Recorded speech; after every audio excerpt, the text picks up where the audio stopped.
ሀይሚና ሄኖክ በኃይለኛው እልክ ተገባብተዋል ማለት ነው። ማለት እንዴት ነው? እሱ ጥፋት ሲነገር እሺ አትናደጅ፣ እሷ ደግሞ ተጠንቀቅ ብታክ ይሻልሃል። እንግዲህ ከብሩኬ መለየት ትፈልጊያለሽ በሰበቡ ሲላት በጥፊ አቃጥላው ነው ሄደች እና ብቻ ግን እንደዚህ ባይሆን ጥሩ ነበር። እናንተ ደግሞ በጥፊ ስለመታች ማበረታታት አይጠበቅባችሁም እኮ ደስ አይልም ማለት። እኔ እንጃ ወንድ ልጅ በጥፊ መመታት የለበትም። ምክንያቱም መልሶ አይመታትም ወንድ ልጅ። ያው ሴት ልጅ አትመታም በሚለው ላሽ ይላል እንጂ ፍራቻ ኑሮበት እኮ አይደለም ወንድ ልጅ ሴት ልጅ ዝም የሚላት ማለት ነው። ስለዚህ በመሰረቱ እኛ እንደምናውቀው ወንድ ልጅ በጥፊ አይመታም። እናንተ ደግሞ ጀግና ጀግና ድጋሚ ሌላ ነገር እንድታደርግ ነው ግን እናንተ እንደዚህ የምትሏት።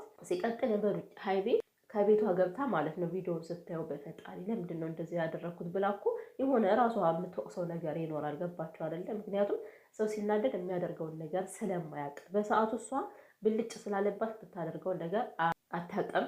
ነገር ግን ስትሄድ እና ስትረጋጋ ስታየው ስህተት እንደሆነ ትረዳለች ማለት ነው። ግን እናንተ ጀግና ብቻ ይከብዳል የሰው አመለካከት ራሱና። እንግዲህ ሄኖክ ማለት ባለፈው ህይወቱ ተጠያቂ አይደለም፣ በቃ ያለፈ ህይወት ነው፣ ምን ያስረዳሽ እያላት ነበር። እሷ ደግሞ ግዴታ አለበት። እንደ እውነቱ ከሆነ ሀይሚ ግዴታ የለበትም። ያለፈ ህይወት ነው ካለሽ ያለፈ ህይወት ነው። ማንኛውም ሰው ያለፈ ህይወቱን እኮ ማውራት አንቺን የማይነካሽ ከሆነ ለምሳሌ አሁን የመጣልሽ ልክ አሁን እንደ አብረው እንደሆኑ ምናምን አድርጋ ልጅቱ አቀረባብራ አንቺን ከብሩኬ ለማስወጣት ነው እንደዚህ ያደረገችው እንጂ ያለፈ ህይወትን ማንኛውም ሰው እኮ የማውራት ግዴታ የለበትም። ምክንያቱም ያለፈ ነው። አዲስ ህይወት የጀመረው እኮ ያኛው ስላለፈ ነው አይደል? እና ደግሞ ቤተሰብ ማወቅ ያለባችሁ ምን እንደሆነ ታውቃላችሁ? አሁን ሀይሚ የምትጠይቅበት መንገድ ብሩኬ ትክክል አይደለም ማለት እንዴት ነው? እንዴት ልበላችሁ?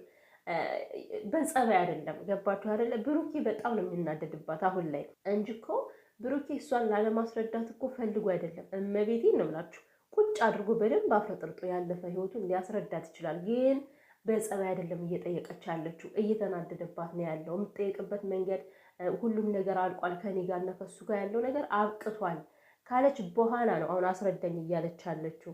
ሲቀጥል ደግሞ ከበቂ በላይ እኮ ለምኗል እኮ ነገሩን ለማስረዳት። ያ ምንድን ነው ማለት ያን ነገር ስለምናት እምቢ ብላ አሁን እንዴት የሚለው ነገር በጭንቅላቱ እየመጣበት ነው። እኔ ግን ይሄ ልጅ ማን ነው የሚረዳው? በፈጣሪ የምር ብሩኪን ግን ማን ነው የሚረዳው? እንጂ ለሀይሚ እኮ ያለ ማስረዳት ፍላጎት አድሮበት አይደለም። ብቻ አሁን ብሩኪ ላይ የማይበት የንዴት እልክ፣ እሷም እልክ እንደሚይዛት ሁሉ እሱም እልክ ይዞታል። እና ደግሞ የሀይሚ ነገር ውዝግብግብ ነው ያለብኝ። እኔ ግራ ነው የተጋባሁት ታውቃላችሁ። ማለት አሁን ትናንትና ባለፈው ያ ልጁ ሻንጣ ይዞ ሲመጣ ያለፈ ህይወትን ምናምን አስረዳኝ እያለችው ግዴታ አለብህ ስትለው ማለት ነው። ያለፈ ነው። ከአንድ ጋር ሆኜ የሆነ ነገር አድርጌ ከሆነ በደንብ ከሰሽኝ አላትና ቢሆንም አሁን ለምሳሌ ከኔ ጋር ሆነ የሆነ ጥፋት አጥፍተህ ነገ ብጠይቅህ ያለፈ ነው ልትለኝ ነው ወይ አለችና በጣም የገረመኝ ማለት የማይገናኝ ወሬ ነው። አሁን ይሄ ከብሩኬ ታሪክ ጋር የማይገናኝ ወሬ ነው። እሱ እኮ በትክክል ሆኖ ከአንቺ ጋር ሁኜ የሆነ ስህተት ሰርቼ ከሆነ ከሰሽኝ እያለ ነው። ከአንቺ ጋር ያደረገውን ነገር ለምን የኋላ ታሪክ ነው ይልሻል ሀይሚ። ብቻውን እያየሁብሽ ያለሽ ሀይሚ እልክ ነው፣ በቃ እልክ ነው የያዘሽ። እውነት ለምን አያስረዳኝም? እልክ። ብሩኬ ደግሞ ልጁን ይቅርታ ማለት ግዴታ የለበትም በፍጹም። እንደውም እሱ ነው ይቅርታ እኮ ማለት ያለበት። በመካከላቸው ገብቶ ነገሮችን እያበላሽ ያለው ብሩኬ አይሆንሽም፣ እኔ ነው የምጠብቅሽ እያለ ወስላታ ማለት ነው። መጠበቅ ብችል አንተ እንደዛ ደም በደም እስከምትሆን አይን እስኪበልጥ ድረስ ሲያጠናግረ ግን ብሩኬ መስቶታል እንዴ? መስቶታል። ግን ይሄ ልጅ ለማንኛውም ራሱን መጠበቅ ያልቻለ ማንንም ሊጠብቅ አይችልም ማለት ነው። ልፍስፍስ የሆነ ልጅ እኔማ ሳየው ሁሉ ነው ያናድደኛል። በቃ ሙል ፍጥፍጥ ሲል እና ፍፄ ደግሞ ማንኛውም ሰው በራሱ ሲደርስ ነው የሚረዳው የሰው ቁስል ማለት ነው። እና አንተ በራስ ቢሆን ይሄኔ ከብሩኬ የበለጠ በቃ ፌንት እየሰራህ ነው የሚሆነው ማለት ነው። እና ነገሮችን ቀላል አድርገህ በቃ ተው፣ በቃ እንደዚህ አድርገው ምን ያድርግ? ከአቅም በላይ እኮ እየተፈታተነው ነው አይደል እንዴ? አንተ ለራሱ እስኪ ለምንድን ነው ብሩኬን የማትረዳው?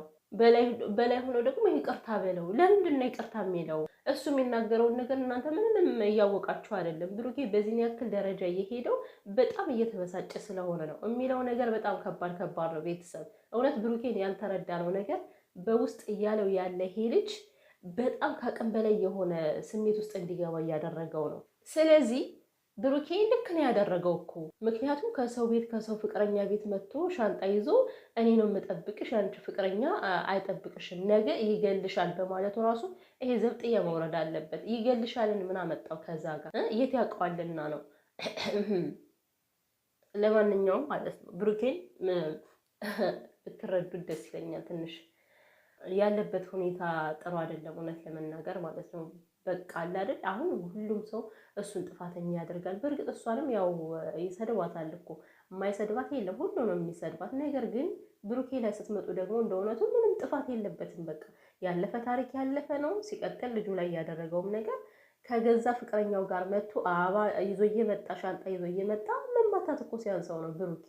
እንዴ ምን ያድርግ ታዲያ?